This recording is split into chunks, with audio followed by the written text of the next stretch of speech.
Bonjour Céline Lajuille-Lyrias. Bonjour Salia. Alors, c'est vous notre auteur du guide Petit Futé Dordogne-Périgord et vous avez plein de conseils à donner à nos lecteurs, à commencer par les Oui. balades et les visites. Alors, qu'est-ce que vous leur conseillez? Alors je vais vous parler de mes coups de cœur. Moi j'aime beaucoup le Périgord vert, c'est-à-dire tout le territoire qui se trouve au nord de notre département. C'est un territoire qui est très préservé, encore un peu méconnu, et c'est dommage. C'est plutôt le Périgord noir qui est vraiment très très connu et très touristique. Et pourtant dans le Périgord vert, on trouve des jolies pépites naturelles. Et moi je voulais vous parler d'un lieu que j'aime particulièrement. C'est un village qui s'appelle Saint-Jean-de-Colle, donc qui se trouve sur la rivière, le joli cours d'eau qui s'appelle la Colle, qui le traverse. Et c'est un village médiéval qui est absolument magnifique.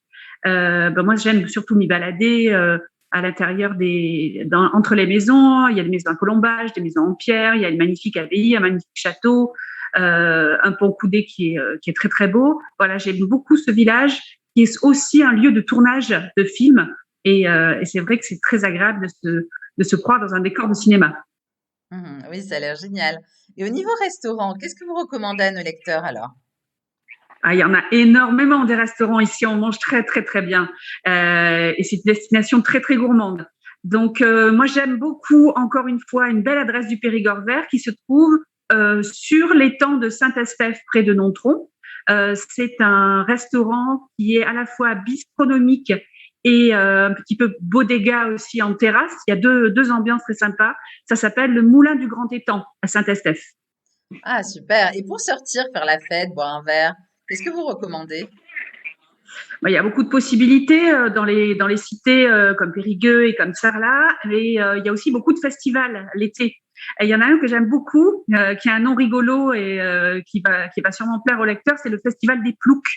Alors, le Festival des Ploucs, Moi, ça me c'est un plaît déjà. festival, il est chouette, hein. C'est un festival qui est itinérant, en fait, il se passe en milieu bergeracois, chaque année dans un village différent, toujours en pleine campagne, en fait. Et cette année, il va avoir lieu le 10 juillet à Gajac et Rouillac. Donc, c'est un village du Bergeracois. Et c'est un festival qui est à la fois, comment dire, une scène de musique, de théâtre. On y mange aussi très très bien, hein, donc c'est une bonne occasion aussi gourmande. Et c'est surtout à des prix très très réduits pour la qualité des spectacles qui sont donnés. Pour quelques euros, on peut passer une soirée super. Génial. Et le meilleur bon plan de tous les bons plans, selon vous, en Dordogne, ce serait quoi? Alors, le meilleur bon plan de tous les bons plans, c'est de venir en Dordogne pendant les journées du patrimoine. Parce que l'on a un patrimoine qui est extrêmement riche, à la fois architectural, culturel, littéraire, etc. Et pendant les journées du patrimoine, on peut accéder à ce patrimoine-là pour rien du tout. C'est-à-dire que les sites sont ouverts, les grands sites en général sont ouverts ou alors sont à des prix très très réduits. Donc on peut accéder également à des sites qui sont fermés le reste de l'année.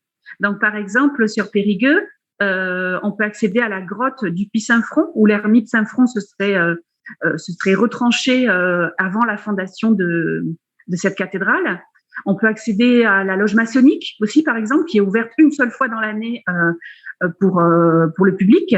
Donc, c'est l'occasion de pénétrer des lieux qui sont normalement complètement cachés. Mhm. Et en matière de souvenirs, que recommandez-vous à nos lecteurs? Ah bah, des souvenirs gourmands, forcément. Des souvenirs gourmands à glisser dans sa valise, d'abord dans son estomac et ensuite dans sa valise. Donc ici, on a l'embarras du choix, hein, pour la gourmandise. Moi, j'aime beaucoup les produits à base de noix. Donc, on a énormément de noyers qui poussent en Périgord, particulièrement en Périgord vert. On a la route de la noix. Donc, sur cette route de la noix, vous trouvez bien sûr des noix brutes, mais bon, c'est peut-être un petit peu encombrant pour glisser dans la valise. Mais vous trouvez aussi des spécialités avec des noix enrobées au chocolat, au caramel, des biscuits à base de noix. Et dernièrement, j'ai découvert des cannelés à la noix. Hmm. Et ça, c'est vraiment une tuerie, hein. Faut goûter, il faut ramener. Ah oui, ça a l'air très bon, ça m'a donné faim. Bon, merci beaucoup Céline pour tous ces conseils pour nos lecteurs, pour le guide Dordogne. Et puis, je vous souhaite une bonne continuation dans cette région. Voilà. Merci beaucoup. Merci. Au revoir. À bientôt. Ciao, Au ciao. revoir.